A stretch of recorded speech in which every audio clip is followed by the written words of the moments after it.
Hello, I'm John Nunan, volunteer groundsman here at Milford Hall Cricket Club. Today we're going to show you the first things we do to a wicket that we're going to use in 2 or 3 weeks' time. So first of all, I'm going to cut it to the height it was cut a few days ago, just to get it at the right height to start with. I'm then going to lower the blade on the mower to around about 10 mil on this mower, which is about as low as it'll go, just to get rid of some of the excess grass that we don't need at this stage. We're then going to dethatch to get rid of all the lateral growth, debris that have accumulated over the last few months from the start of the season, to get rid of a lot of rubbish that you'll see we don't need. It's not going to help us at all. It's going to inhibit moisture, inhibit feeding, and it's not really what we want, as you'll see. So the first thing we'll do is clean up the wicket, just do its first cut just to tidy it up and get it down to the right height to start with.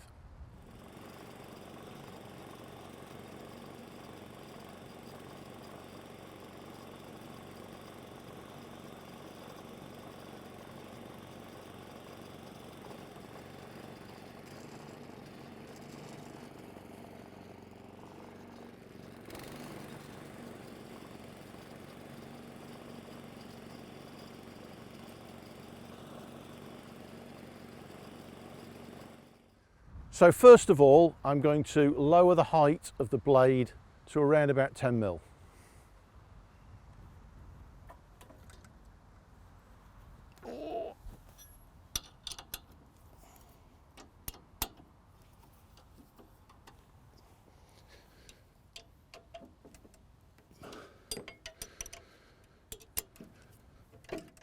So I've just lowered the blade, changed the height of cut, so I'm going to take the next layer of grass off.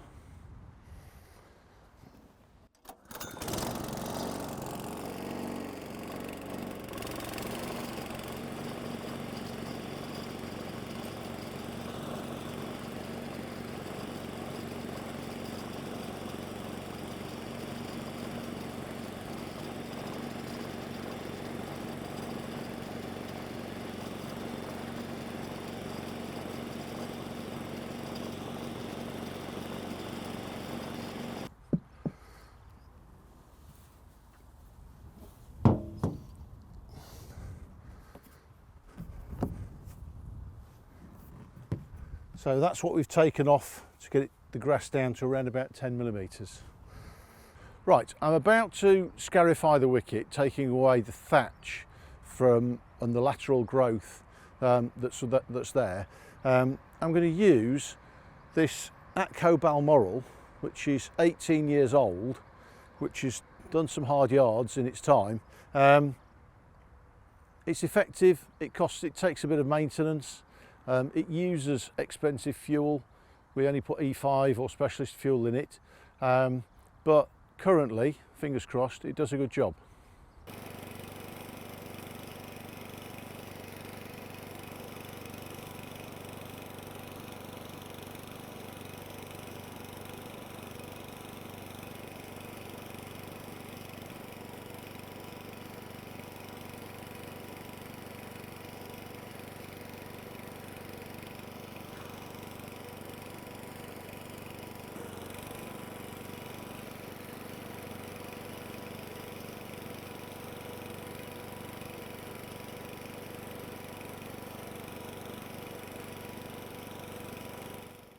Right, so I've finished getting rid of the thatch with the scarifier from the wicket, and you can see the results. A whole barrow full of dry, largely dead grass that's been lying horizontal, that's stopping water getting to the roots, stopping fertiliser getting to the roots.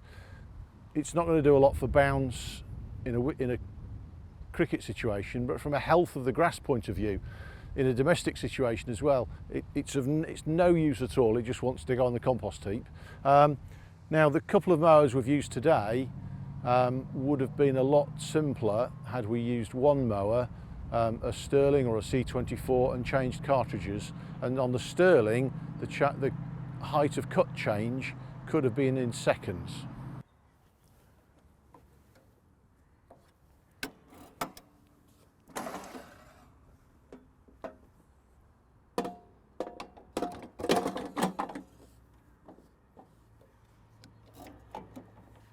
And so the last thing we're going to do today on the wicket is give it another cut, which is just going to trim off lateral growth that's been picked up that we don't want. We want all the grass pointing upwards so that we can cut it regularly.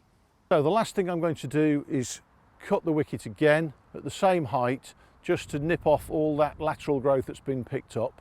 And you can see the difference here over the next few weeks, or the next couple of weeks. We're going to lower the height further still until this wicket is the same height as that one. It's around about 4 millimetres.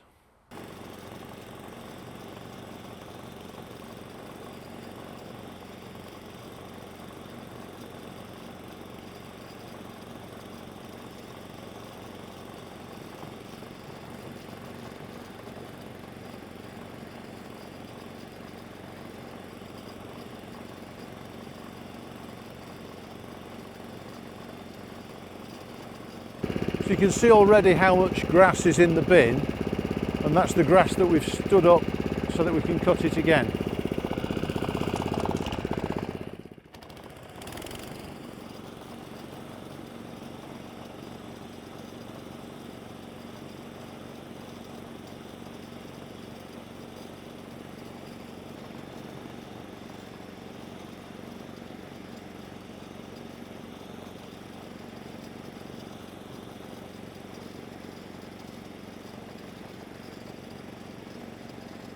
So we've cut the wicket twice, and what little grass we took off is in the bottom of the barrow. You can see what we've taken off with the scarifier, but then for the third cut, you can see how much grass has come off because we've got everything standing up.